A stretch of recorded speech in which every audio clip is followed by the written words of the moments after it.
Kita diperlihatkan ada seorang wanita yang sedang membaca surat-surat, yang salah satunya adalah surat cinta.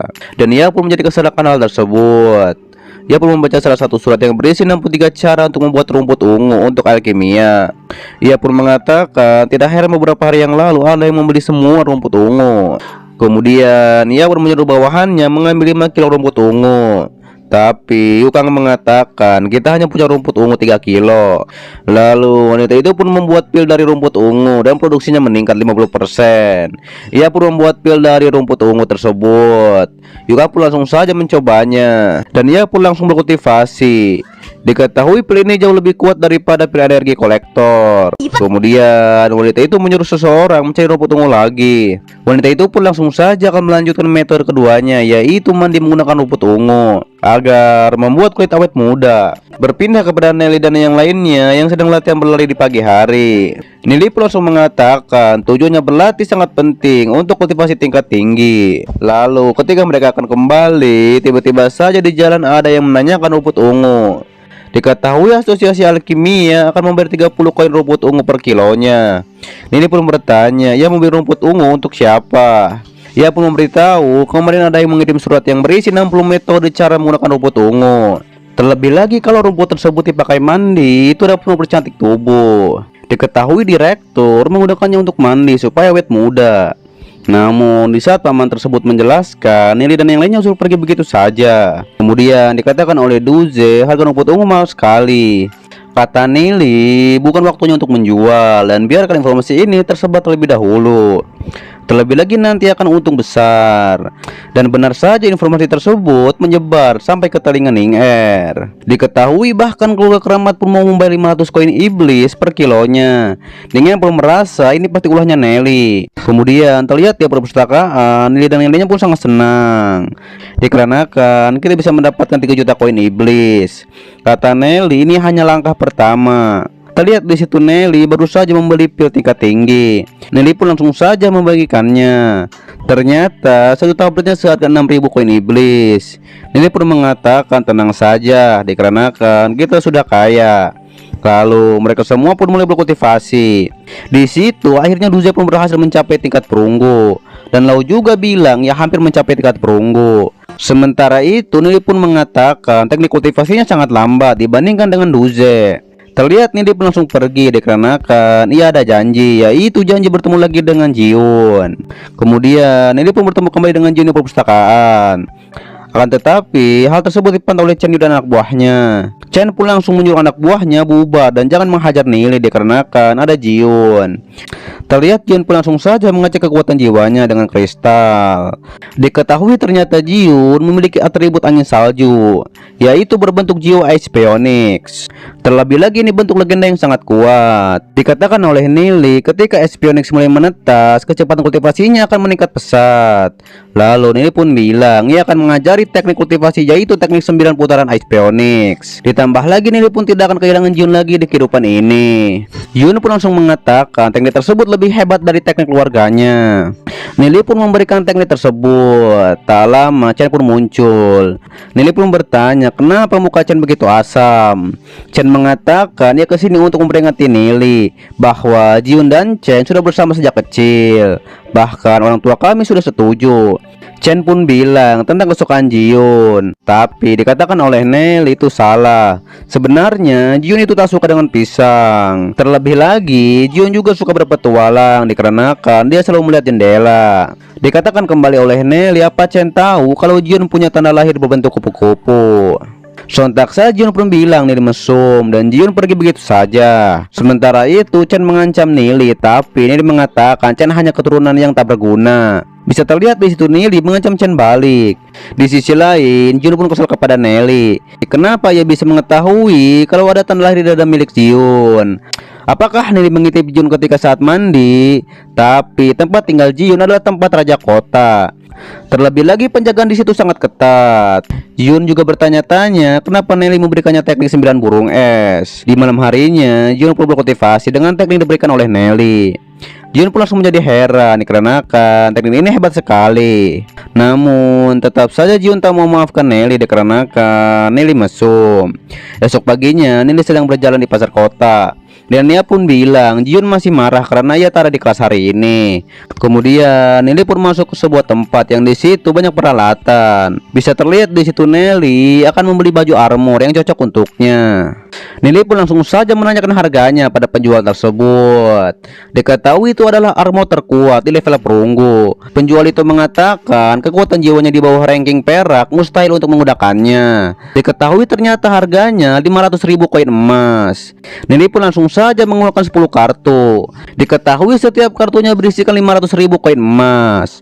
Di saat itu pedang itu pun langsung saja membungkusnya untuk Nelly. Terlihat Nelly juga membeli semua yang dibutuhkannya. Ditambah lagi Nelly ingin cincin ruang seluas 5 meter kubik. Setelah hal tersebut Nelly ingin meminjam ruang belakang untuk memakai armornya. Setelah selesai Nelly pun pergi untuk mengembalikan cincin dan uang Ning Er. Tapi ternyata ada Chen dan anak buahnya yang memantau Nelly. Kemudian ketika Nelly berjalan, ia diikuti oleh Chen dan anak buahnya. Tanpa diduga Nelly pun sudah terkepung. Di situ Nelly terlihat seperti ketakutan. Terlebih lagi mereka semua ada di peringkat perunggu. Di situ Chen pun langsung memerintahkan untuk menghajar Nelly. Sontak saja terjadi pertarungan di antara mereka. Akan tetapi dengan mudah Nelly menghindarinya. Lalu di saat Nelly akan dihajar secara bersamaan, Nelly pun langsung berteriak. Ia pun berteriak, keluarga keramat akan membunuhnya.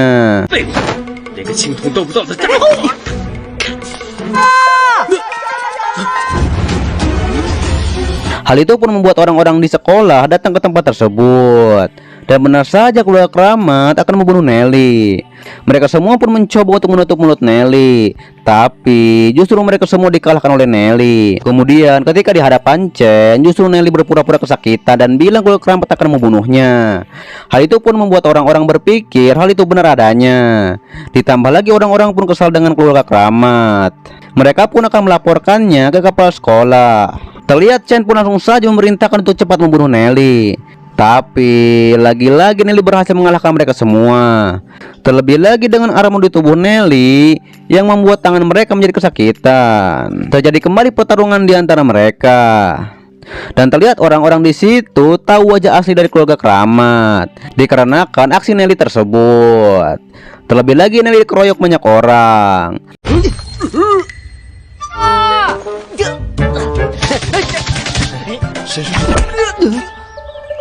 Terlihat Chen pun langsung menjadi kesal dan menyuruh Nelly berhenti berteriak. Mereka pun kembali mengeroyok Nelly. Di saat itu muncullah Ning Er dan Jiun untuk menghentikan hal tersebut. Mereka berdua juga mengkhawatirkan Nelly. Nelly pun bilang ya bebek saja. Kemudian Jiun pun mengatakan ia tak menyangka Chen berbuat seperti ini. Namun Chen menyangkal hal tersebut. Dan ia pun mengatakan ini adalah jebakan yang dibuat oleh Nelly. Bisa terlihat di situ Nelly pun langsung berpura-pura kesakitan dan Ning Er pun percaya bahwa semua ini rencana Chen untuk mengeroyok Nelly. Ditambah lagi Nelly pun mengatakan hal yang dilakukan Chen ini terlalu kejam. Terlebih lagi meskipun Chen dari salah satu keluarga utama dan Nelly bukan dari keluarga bangsawan, ia tak akan menyerah pada Chen. Hal itu pun membuat Ning Er tersentuh. Dan ia juga tak akan menyerah pada keluarga keramat. Tak lama setelah hal tersebut, Lau dan yang lainnya pun muncul. Mereka pun menyalahkan Chen yang bersikap kejam seperti ini. Terlebih lagi memerintahkan anak buahnya untuk membunuh Nelly. Sontak saja orang-orang pun di situ membenci keluarga keramat. Pada akhirnya Chen dan anak buahnya pun pergi. Terlihat Ning Er pun memegang tangan Nelly dan mengkhawatirkannya. Akan tetapi justru Nelly menatap Jiun. Hal itu pun membuat para murid lain ingin berada di posisi Nelly. Terlebih lagi para murid wanita pun memuji Nelly. Lalu Ning Er pun akan mengantarkan Nelly ke kelas. Sementara itu Jiun pun bilang dikarenakan masalahnya sudah selesai, Jiun pun pergi. Namun tak disangka tuan muda Chen Fai memantau hal tersebut. Kemudian terlihat Nelly akan mengembalikan cincin milik Ning Er. Namun Ning Er bilang simpan saja. Tapi Nelly tetap mengembalikannya. Nelly pun mengatakan ia akan masuk ke kelas siang dan akan latihan terlebih dahulu. Kemudian Nelly dan yang lainnya pun latihan berlari, tapi Lau terlihat sudah tidak kuat lagi. Di situ Nelly pun bilang di latihan selanjutnya ia akan beri Lau hadiah kalau ia giat berlatih. Setelah hal tersebut, mereka bertiga pun akan berendam di air panas. Ternyata itu merupakan latihan mereka. Dikatakan oleh Nelly, berendam di air panas yang temperaturnya sangat tinggi bisa meningkatkan kekuatan. Lalu mereka bertiga pun masuk ke dalam air panas sembari berkultivasi. Bisa terlihat di situ Nelly memegang kristal jiwa. Terlebih lagi, 76 poin seharusnya cukup untuk pergi ke runtuhan kuno. Esok harinya, semuanya berkumpul untuk pergi ke runtuhan kuno. Mereka pun memperkenalkan diri, yaitu 7 keluarga keramat dan 1 orang dari keluarga angin salju. Ditambah lagi dengan 7 anggota keluarga kaya berjumlah 10 orang. Tak lama Nelly pun muncul. Terlihat Chen pun merencanakan sesuatu. Kemudian mereka semua pun berangkat ke runtuhan kuno kota Orchid. Jun pun bertanya pada Nelly apa ia kenal dengan Jian. Dikatakan oleh Nelly, ia tak begitu kenal dengan Jian. Terlebih lagi Nelly hanya bertemu beberapa kali dengannya di perpustakaan. Nelly pun beralasan ia bisa ikut gabung dikarenakan Nelly hebat. Setelah perjalanan yang cukup panjang, bisa terlihat di situ hari akan gelap dan mereka akan berkemah di sini. Lalu Chen pun menawarkan Jiun untuk tendanya dekat dengannya. Akan tetapi Jiun menolaknya. Di malam harinya, Nelly pun mengatakan dia tak tahu di mana keberadaan orang tuanya. Dan Nelly pun harus bisa meraih tingkat emas hitam ataupun legenda. Diketahui itu demi melindungi kota Glory. Nelly pun langsung saja berkultivasi dengan teknik dewa surgawi. Diketahui alam jiwa yang tadinya kosong bisa terisi secara bersamaan. Namun dengan kekuatan jiwa Nelly sekarang tidak mungkin untuk bisa melihatnya. Dan tentu saja bersambung di part 5 dan seterusnya. Dan ini merupakan Tales of Demon's God bagian keempat ataupun part keempatnya. Oke lah, sepertinya cukup. Silahkan yang belum subscribe di kiri kanan atas ataupun di bawah juga banyak video yang lainnya. Silahkan disimak kembali. Sampai jumpa kembali di video selanjutnya. Till next time and goodbye.